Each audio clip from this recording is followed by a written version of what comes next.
The emptiest space in the universe isn't between the stars. It's the first 10 pews on the bride's side of a wedding chapel, when those pews were supposed to be filled with your family.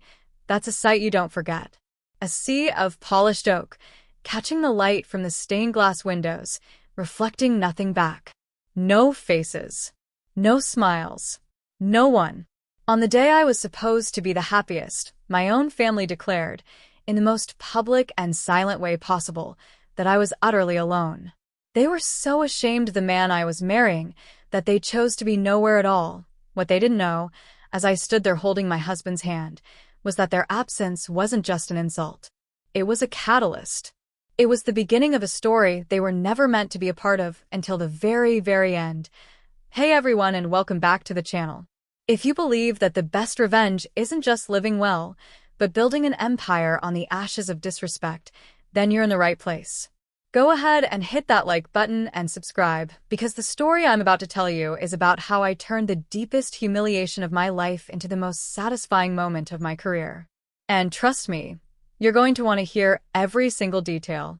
Now let's get back to that empty church. Part 1. The injustice. My family, the Collins family, didn't deal in money. Not really. They dealt in something far more valuable and far more restrictive: perception. We weren't just a family, we were a brand. Collins Events wasn't just a business, it was the curator of high society in our city. For 3 generations, if you were anyone of importance, a Collins planned your wedding, your charity gala, your daughter's debutante ball. My father, Richard, inherited the company, but my mother, Eleanor, was its soul. She was a woman built of quiet judgments and sharp, assessing glances. Her approval was a currency, and I had spent my entire life trying to earn it. My brother, James, and my sister, Sophie, had learned the family business far better than I had. They understood the intricate dance of social climbing, the art of the backhanded compliment, the importance of being seen with the right people. I was different. I believed in things like passion and hard work and love that didn't come with a financial statement. Which brings me to Michael. I met Michael not at a gala or a country club, but because the air conditioner in my apartment died during a July heat wave.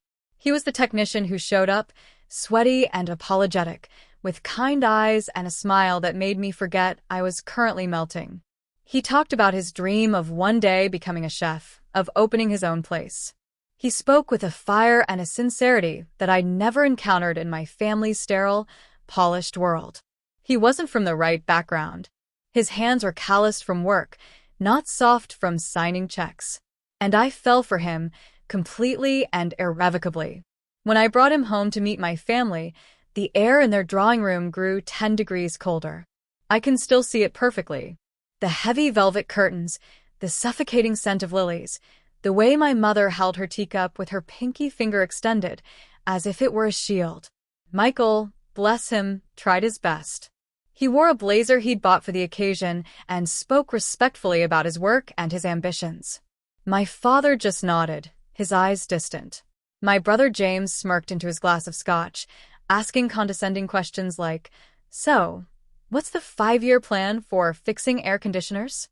But it was my mother who delivered the killing blow. After Michael had politely excused himself to use the restroom, she turned to me, her voice a low, dangerous whisper. "Clara," she said, not looking at me but at the antique grandfather clock in the corner, "a person is known by the company they keep. This is not the company we keep. He is not our kind of person." I tried to defend him. I tried to explain that his character was worth more than any trust fund. She just waved a dismissive hand. "Don't be naive. Love is a feeling. Status is a fact. You are a Collins. Do not forget what that means." I didn't forget. I just chose to believe it meant something different. 6 months later, Michael proposed. He did it in the small park where we had our 3rd date, with a simple, beautiful ring he'd saved for months to buy. I cried. I said yes without a moment's hesitation. I was marrying the best man I had ever known. And I was foolish enough, hopeful enough, to believe my family would eventually see that. The battle over the wedding began immediately. They wanted a grand affair at the Presidential Hotel, planned by Collins Events, of course. a guest list of 400 of the city's elite. It was never about me and Michael. It was a branding opportunity. A chance to show the world that the Collins dynasty was continuing. We refused. We wanted something small, something real. A church ceremony and a reception at a beautiful old restaurant we both loved. We were paying for it ourselves, with every penny we had saved. This was our day, our beginning. The phone calls became a form of psychological warfare. What will people say, Clara? My mother would hiss. That we allowed our daughter to marry in some provincial little ceremony? It's embarrassing. It's what we want, Mom. I'd reply, my voice trembling but firm. My sister Sophie called to tell me their friends were asking questions. They think he must have you trapped or that you're pregnant, she said, a fake sympathy lacing her voice. It's just so off-brand for you. The final, decisive conversation happened a week before the wedding. I'd gone to their house, one last time, holding the wedding invitations that felt like peace offerings. I found them all in my father's study. The 4 of them. A united front. We can't do this, my father said, avoiding my eyes, staring at the swirling amber of his brandy. Can't do what, Dad? Can't come to your own daughter's wedding. My mother stepped forward. Her posture was perfect, her expression as cold and hard as marble. We will not stand up and publicly endorse this mismatch. It would undermine everything your father and I have built. It would make a mockery of our name. I felt a cold dread creep up my spine. You aren't coming? None of you. James scoffed.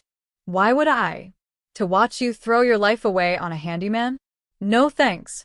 I have a reputation to maintain. I looked at Sophie, my little sister. We'd shared a room for 16 years. Surely she wouldn't. Her eyes darted towards our mother, then back to the floor. I'm sorry, Clara, she mumbled. It's just, Mom's right. It's for the best. For the best. The 4 words hammered the final nail into the coffin of our relationship. I stood there, clutching the invitations, the thick cardstock starting to bend in my sweaty hands. I looked at their faces, my father's weakness, my mother's cruel certainty, my brother's arrogant disdain, my sister's pathetic compliance. And I saw them for what they truly were. Strangers. Strangers who cared more about a name than about their own daughter, their own sister. The tears I wanted to cry felt like acid in my throat. I refused to give them the satisfaction. I placed the 4 invitations on the polished mahogany desk. Fine, I said, and the single word came out with a terrifying calm. Don't come. But know this. Today, you are making a choice. And you will live with it. We all will. I walked out without looking back. The wedding day itself was a beautiful, painful paradox. The sun was shining. Michael looked so handsome my breath caught in my chest. His family, a warm, loud, loving group of people, filled their side of the church to bursting. They welcomed me with open arms, hugging me, telling me how lucky their Michael was. They were everything a family should be, and on my side there was nothing. The organist began to play the bridal march, and as I walked down the aisle on the arm of Michael's father, I couldn't help but look at the empty pews. Each one was a silent scream of their rejection. I saw the pitying glances from some of the guests, the confused whispers. My cheeks burned with a humiliation so profound it felt like a physical blow. But then I saw Michael, waiting for me at the altar. And his eyes weren't filled with pity. They were filled with love and anger on my behalf, and a fierce, protective promise. In that moment, he was my only family. He was my home. I smiled through the tears I refused to let fall. I said my vows with a clear, strong voice. We kissed, and the church erupted in applause from his side. As we walked back down the aisle, hand in hand, a new feeling began to bloom in my chest, pushing past the pain. It was a cold, hard, crystalline thing. It was resolve. Fine, I thought to myself, the word echoing the one I'd spoken in my father's study. Fine. If they won't stand with me, I'll build a life without them. A life so successful, so brilliant, that one day they will look at what they threw away and it will choke them with regret. That was the vow I made to myself. It wasn't just about being happy. It was about winning.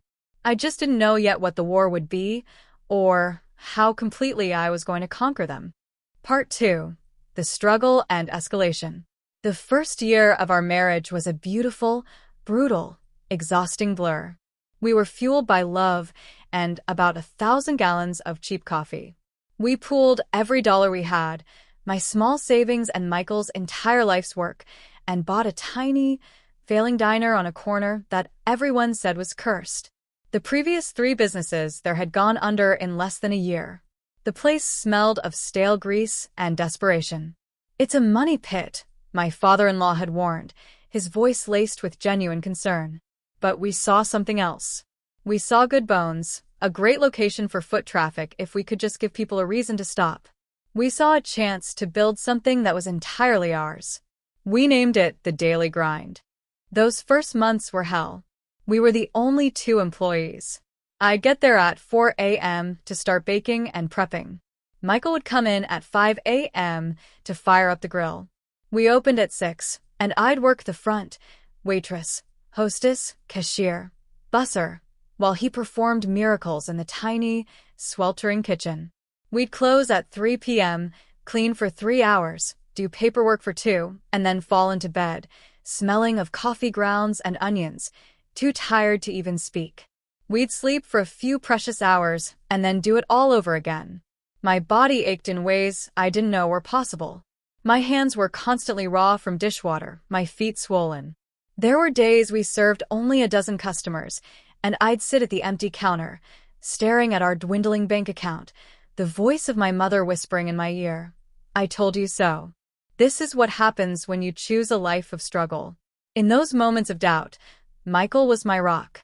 He'd come out from the kitchen, wipe the sweat from his brow, and put a plate in front of me.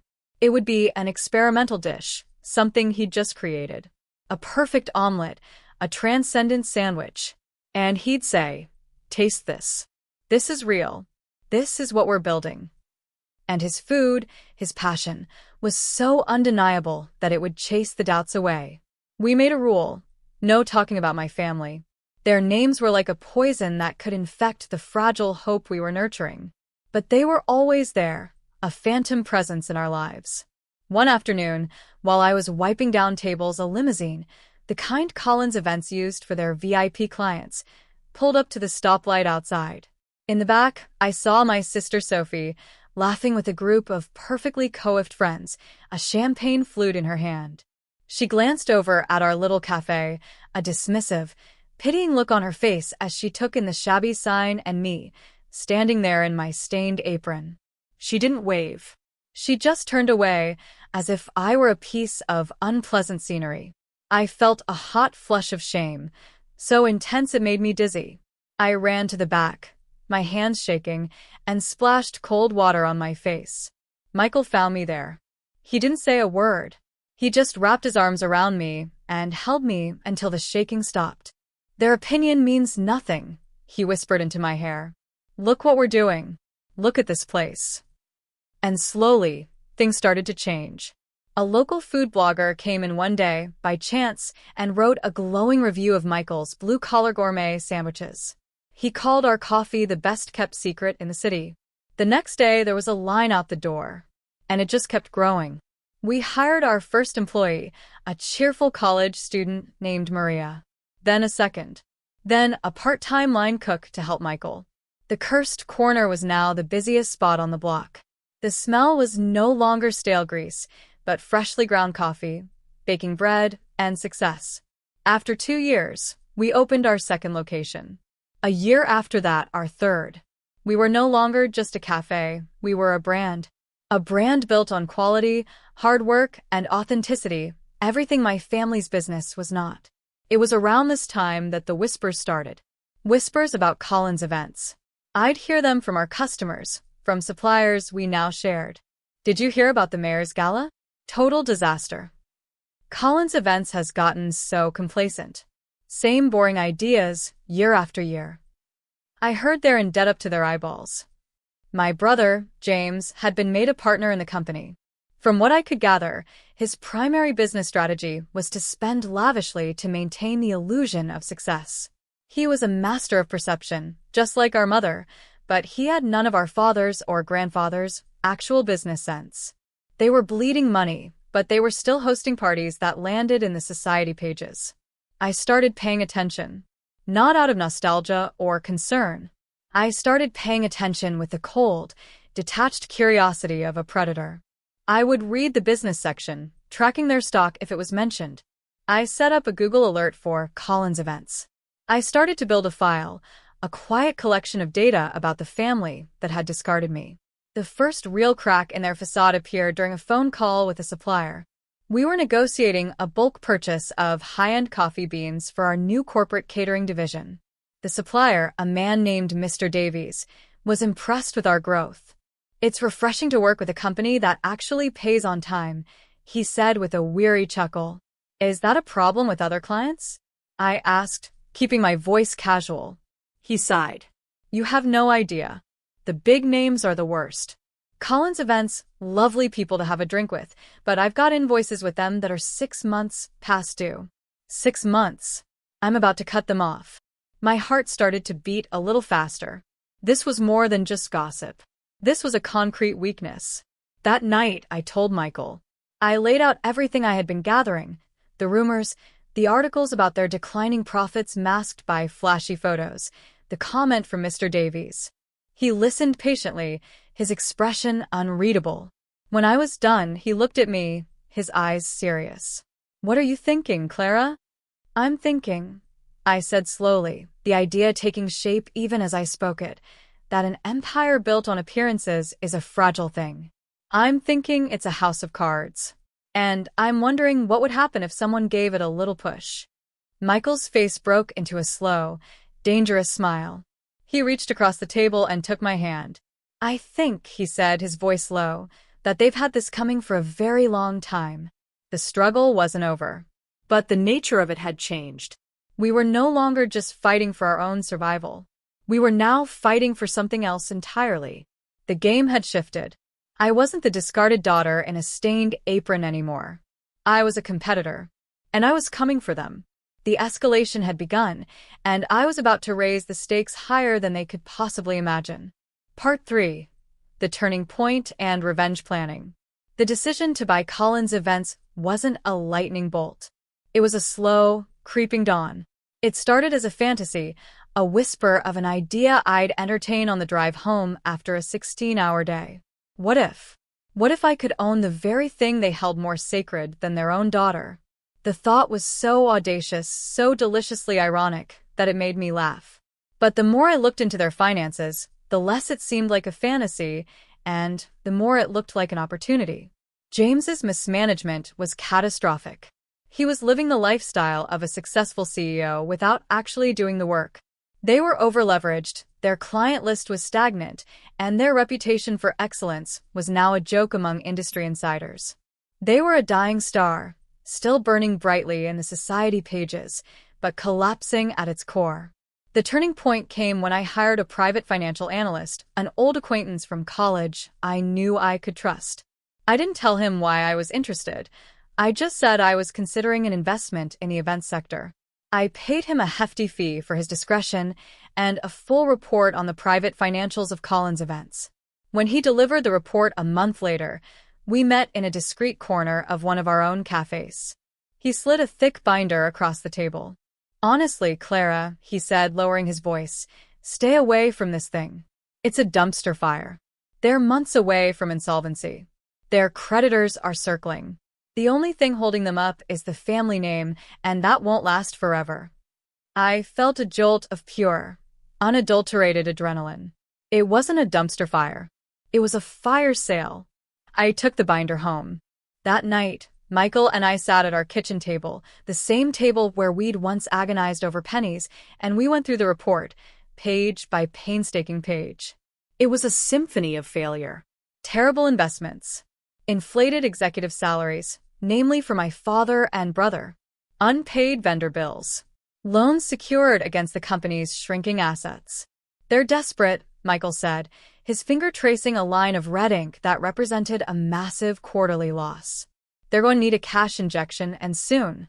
They'll have to sell off a major stake to an outside investor." I looked at him, my heart pounding in my chest. Not an investor, I said softly. The investor.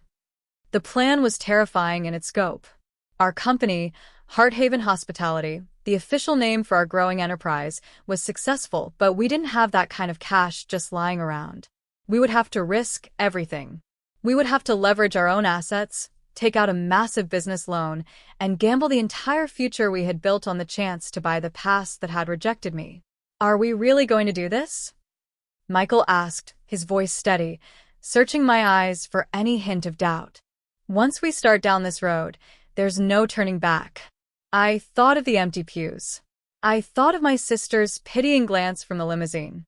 I thought of my mother's cold, dismissive words. He is not our kind of person. They didn't just disrespect me, Michael, I said, my voice hardening. They disrespected you.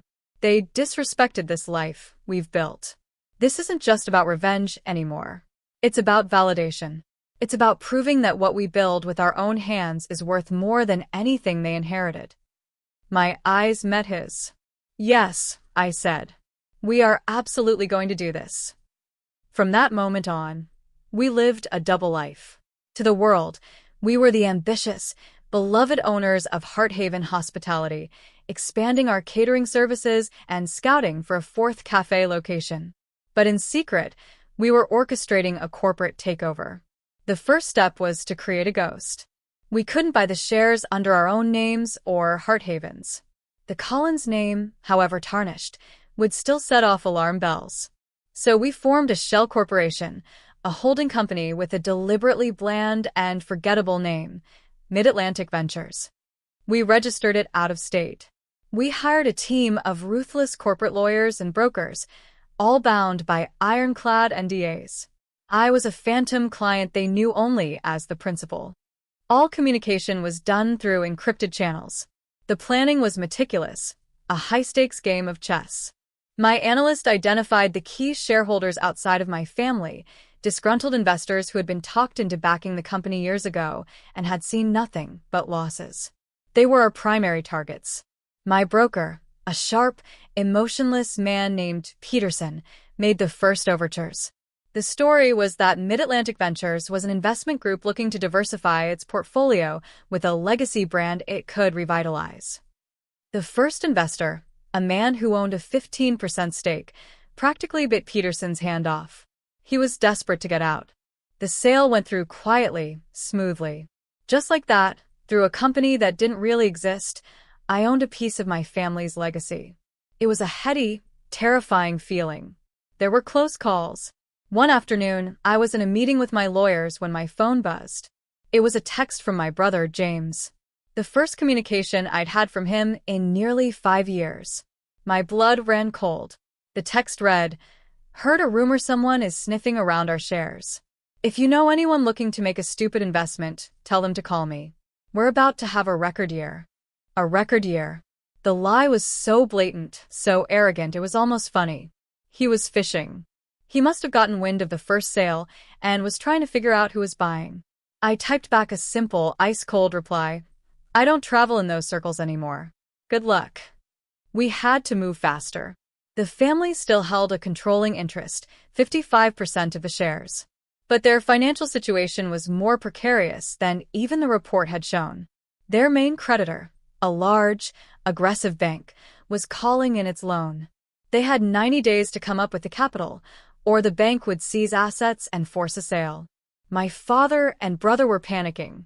They were trying to find a white knight investor, someone from their own social circle who would bail them out without taking control. But their reputation was shot. No one in their world would touch the company. The stupid investment, as James had called it, was their only way out. Peterson went back to them, not as a predator, but as a savior. He framed the offer from Mid-Atlantic Ventures as a lifeline. We would buy 40% of their family shares, enough to give us a controlling 55% stake in the company, and in return, we would inject enough capital to satisfy the bank. We were offering them a deal that would leave them with a minority stake and their jobs, at least for a little while. It was a bitter pill for them to swallow, but it was either that or utter ruin and public humiliation.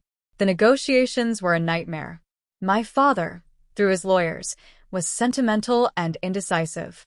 James was arrogant and demanding, trying to negotiate perks and a guaranteed seat on the board for life, even as his kingdom was burning down around him.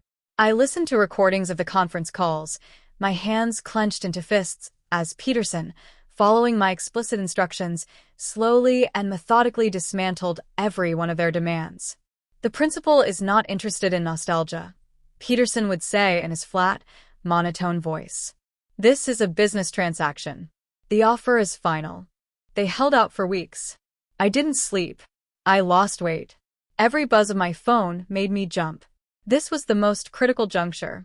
If they found another buyer, if they somehow scraped together the money, the whole thing would fall apart.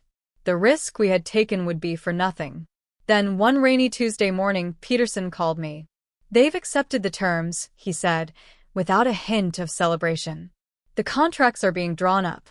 The Collins family will no longer be the majority shareholder of Collins Events. Congratulations, Principal. I hung up the phone and stood there in my office, the sounds of my bustling, successful company humming around me. I looked out the window at the city, at the life Michael and I had built from nothing. I had done it. I had actually done it. The company my great-grandfather had founded, the company that was my family's entire identity, the source of all their pride and all their snobbery, belonged to me. But the final act of this play wasn't going to be a quiet signing of papers. Oh no. Their humiliation had been public. Their downfall would be, too. I turned to my assistant. Sarah, I said, a slow, triumphant smile spreading across my face. Clear my schedule and book the grand ballroom at the Presidential Hotel. We're going to throw a party. The very hotel they had wanted me to get married in. The stage was being set, and my family had no idea they were about to be the main event. Part 4. The Execution and Fallout. Planning the party was like planning a military operation. Every detail was a weapon, every choice a calculated blow. I chose the Presidential Hotel because its name was synonymous with the old money prestige my family worshipped. The invitations were thick, cream-colored cardstock with gold leaf lettering, more luxurious than anything Collins Events had produced in a decade. The guest list was a masterstroke. Every major client we had at Hearthaven Hospitality, every influential journalist and food critic in the city, key players from the financial world, and most importantly, dozens of former and current clients of Collins Events, the very people my family had spent their lives trying to impress. And, of course, my family was not invited. The night of the party, I felt a strange, electric calm. I stood in front of the mirror in our hotel suite, adjusting the straps of a stunning, deep red gown. It was a power dress, a dress that said, "I have arrived." Michael came up behind me, sliding his arms around my waist. He was in a perfectly tailored tuxedo, looking more handsome and confident than any of the trust fund heirs my family had wanted for me. "Ready for this?" he asked softly, his eyes meeting mine in the reflection. "More than ready," I replied, my voice steady. "Tonight isn't an ending, Michael. It's a beginning. Our beginning." Walking into that ballroom was a surreal experience. It was packed. The sound of clinking champagne glasses, joyful laughter, and a live jazz band filled the air.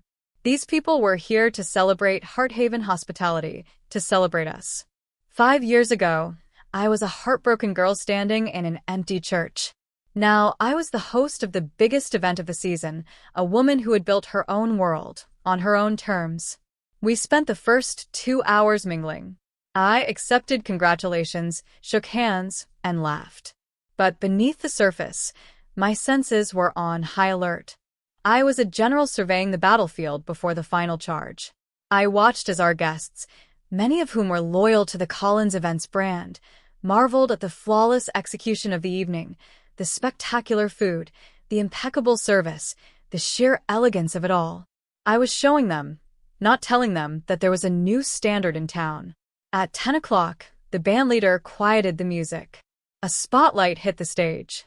Michael squeezed my hand, and I walked up the steps, a single glass of champagne in my hand. A hush fell over the room. Hundreds of faces, a sea of power and influence, all turned toward me. I tapped the microphone. Good evening, everyone.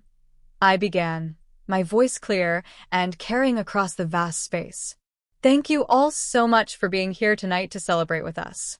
When Michael and I first started with a tiny, rundown cafe 5 years ago, I could never have dreamed of a night like this. We started with nothing but a belief in hard work, quality, and the idea that a business should be built on substance, not just perception. I let that last word hang in the air for a beat. Hearthaven Hospitality has grown beyond our wildest dreams, and it's because of all of you, our clients, our partners, and our incredible team. And as we look to the future, we are always seeking new opportunities to grow, to innovate, and to revitalize brands that have a legacy in the city. I paused, took a sip of champagne, and smiled. This was it, the moment of impact. And that brings me to a very special announcement. It's an announcement that represents a new chapter for our company. As of this Monday, I scanned the room, making eye contact with a few key business journalists I knew were present.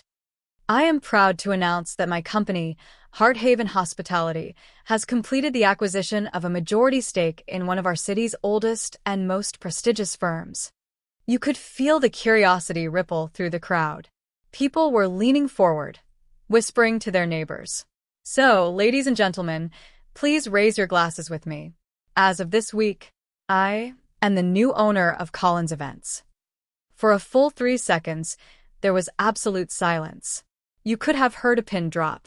It was the silence of shock, of 100 minds simultaneously processing the impossible. The beloved, authentic Hearthaven brand buying the stuffy, legacy Collins brand? The daughter they had disowned, now owning the family business? Then the explosion. A roar of applause, gasps, camera flashes going off like fireworks. The journalists were already scribbling furiously in their notebooks. It wasn't just a business announcement. It was a drama, a story, the kind of corporate palace intrigue the city would be talking about for months. I stood there, bathed in the spotlight, letting the applause wash over me. It was the sound of victory. Pure, absolute victory. The rest of the night was a blur of congratulations and shocked questions. But I wasn't thinking about them. I was thinking about my family sitting at home, completely unaware. The news would hit the papers and business blogs in the morning. I had made sure of it. I woke up the next day before dawn. Michael was still asleep beside me. I picked up my phone. It was still silent. The calm before the storm. I made a cup of coffee and sat by the window, watching the sun rise over the city. My city. At 7:03 a.m., the first message came. It was my mother, Eleanor. Why weren't we invited? We saw the pictures online. As board members, we had a right to be there for that announcement. We had a right to know. The sheer, unmitigated audacity of it stole my breath. The lack of self-awareness was a black hole. No congratulations. No shock. Just entitlement. The belief that they were owed a place at a table they had tried to burn down. Before I could even think of a reply, the second message came through. My brother, James. James. What the hell is this, Clara? You can't just buy the company from under us and cut us out. I'm calling our lawyer. This is a hostile takeover. Hostile. He thought this was hostile. He had no idea. Then a third. My sister, Sophie. Her tone was different. Pathetic. Sophie, Clara, please call me. We need to talk. Mom is hysterical. We didn't know things were this bad. I read the 3 messages, one after the other. My mother's outrage. My brother's impotent fury. My sister's desperate plea. For 5 years, I had carried the weight of their judgment, the shame of their rejection. I had imagined this moment 1,000 times, and in my fantasies, I felt anger, I gloated, I raged. But as I sat there, I felt nothing. Just a profound, quiet stillness. The chains had finally broken. Their opinions, their anger, their panic. It couldn't touch me anymore. It was like listening to static from a distant radio station. I created a group chat with the 3 of them. My mother, my brother, my sister. I took a deep breath and typed out a single, simple reply. I didn't need to yell or curse or explain. I just needed to hold up a mirror. I wrote, funny. That's exactly what you did on my wedding day. I hit send. And then I did something I hadn't done in 5 years. I blocked their numbers. All of them. A single tear rolled down my cheek. But it wasn't a tear of sadness or anger. It was a tear of release. The heavy, invisible cloak of their expectations, the lifelong burden of seeking their approval, just dissolved. I felt light. I felt free. Michael walked into the room then, drawn by the silence. He saw the tear on my face, and his expression filled with concern. He came over and tilted my chin up. "Are you okay?" I looked at him, my partner, my family, the co-architect of my life. And I smiled. A real, genuine smile that came from the very depths of my soul. "Okay," I said, laughing through the tear. "Michael, I'm perfect." The revenge wasn't the company. It wasn't the money or the power. That was just the tool. The revenge was the silence. It was me, finally closing a door they had slammed in my face years ago, and realizing the world I had built on my side of it was infinitely brighter, richer, and more beautiful than the gilded cage I had left behind. They could stay in there with their tarnished name and their empty pride. I was finally, truly free, and that's the story of how I turned the worst day of my life into the foundation of my empire. It's a reminder that sometimes the people who refuse to stand with you are unknowingly giving you the greatest gift of all, the space to build your own throne. The business, by the way, is more successful than ever. I rebranded Collins Events, folded their best people into our team, and it's now the most sought-after luxury event planning firm in the state. As for my family, I honestly wouldn't know. Their chapter in my book is over. Thank you for listening to my story today. If you've ever had to overcome betrayal to build something wonderful, I'd love to hear about it in the comments below. Your stories of resilience are what this community is all about. Don't forget to like, subscribe, and hit that notification bell so you don't miss our next story of sweet, satisfying revenge. Until next time, remember, don't get bitter, get better. And then get even.